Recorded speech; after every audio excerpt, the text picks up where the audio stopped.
Hey guys, today I want to show you how I built a very quick and simple DMX controller to control a laser with DMX, and I used an ESP board to control it with the ESP underscore DMX library that's available for Arduino and thus also for DMX for ESP. So this is the basic schematic. It's very simple. You have two inverting stages. Then you have something that generates a virtual ground. So how this works is when you put a high signal from your MCU here, this transistor, these are two MOSFETs, just basic MOSFETs, nothing special. If the input signal is high, then this MOSFET will conduct, and when this conduct, point A is pulled to ground. So if this is 3.3 volts, point A is 0 volts. If this is 0 volts, vice versa, this will not conduct, and point B is pulled up through this pull-up resistor, and point B is 5 volts. So in case input is 3.3 volts, we have 0 and 5 volts respectively. In the other case, if the MCU input is 0 volts, this MOSFET will not conduct. Point A is pulled up to 5 volts, so this MOSFET conducts, and point B is pulled down to 0 volts. Now, since DMX is a differential signal, we cannot just feed it 5 and 0 volts. We have to actually generate a signal that is based around, like symmetrically based around a virtual ground. So this is what I'm doing with those capacitors and resistors here. What this is doing is essentially that of this 5 volt difference from here to down here, there are 2.5 volts here, 2.5 volts here. You do need those resistors in case the capacitors are not exactly the same size. Those resistors are like smoothen it out and make sure you have exactly 2.5 volts on both the capacitors. I used 10 microfarad electrolytic capacitors here in parallel with 100 nanofarad ceramic capacitors. And then you have your three outputs that you need for your DMX signal, A, B, and this virtual ground. For your DMX signal, the DMX1 pin is the virtual ground, as I called it here. DMX2 is the inverted signal, so in my case A, since A is the inverted signal from as opposed to the microcontroller fed-in signal, and DMX3 is the just regular signal. You can actually look this up on Wikipedia. This is the regular signal B, then in my case.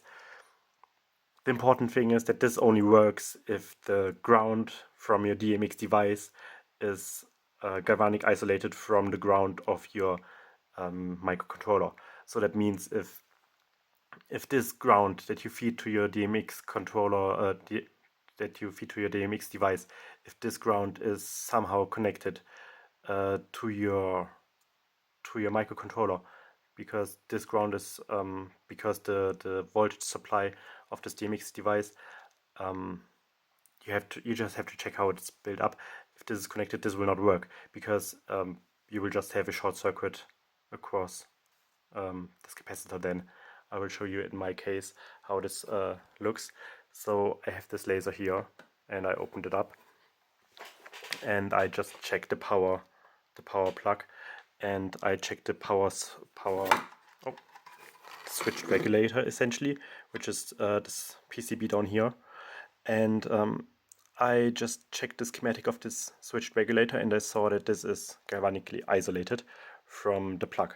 So this ground here does not have anything to do with the ground that it's generating on this PCB here, so I can use this configuration. Then I looked for the DMX input, and I followed the three cables, in this case black, red and white, and I followed those to this PCB over here. This is the control PCB, and I soldered my three cables on there, and then I